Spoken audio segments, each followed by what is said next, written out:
They pull them from the roots. They want the roots and everything because they want the real long fiber. So they pull them up, and then, just like this, it doesn't work. You can't get anything out of it. So they have to sort of let it decompose or rot.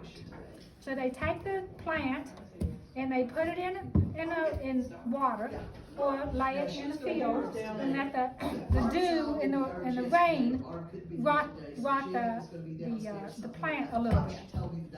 And once it's sufficiently rotted, then they take it up and they let it dry. And then this is what it looks like after it's ready. Then what they do is they take these little combs and they pull it through, and all these seed pods come out. They save the seeds and plant them the next year because they need another crop. But then they're ready to make linen, to make the flax fiber. So see this right here, this is the fiber that we want from the flax. No.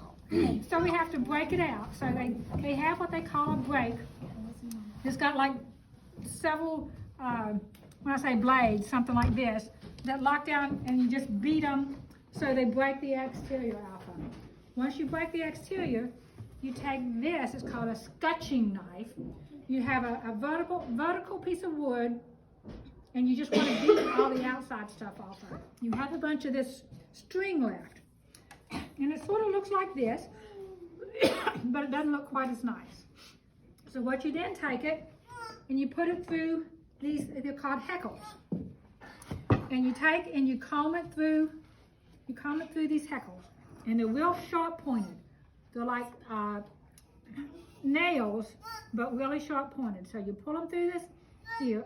These short fibers that are left on this end, you've heard of tow rope? This is called tow. And they make the ropes out of the short fibers, the throw rope fibers. Wow, okay. Tow ropes. And you've heard of the term tow-headed boys? I have not. Anyway, it was a term that they used to in older days. Blonde-headed boys, short hair, tow. Oh. This short fiber was this color, so tow-headed boys. Got it. Came from. And what's left is this long fiber that you would then spin. This right here is flax fillet. You've heard of flaxen-haired girls?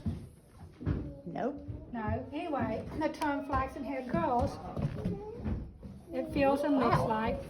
That's a lot softer than I expected. Yeah, blonde hair. Or, light brown hair. So that's where that term comes from. And then they would take this, spin it. Once you spun it, then you would take it here, weave it. And when you finish weaving it, you end up with cloth like this. You want to feel it? Whoa. So all this comes from that dried up plant. Yes. Isn't that cool? Yeah. That's very neat. That takes a lot of time. It does. Because you would plant this early spring, harvest it about June. By that time, there was a lot of stuff to be done outside. So once it was dried, you'd take it and you'd store it either in the barn or up in the rafters because you were busy doing other stuff outside.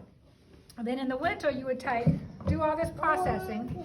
You'd bring in the loom from the barn for where you had it stored, and then you would do spinning and weaving in the winter. And you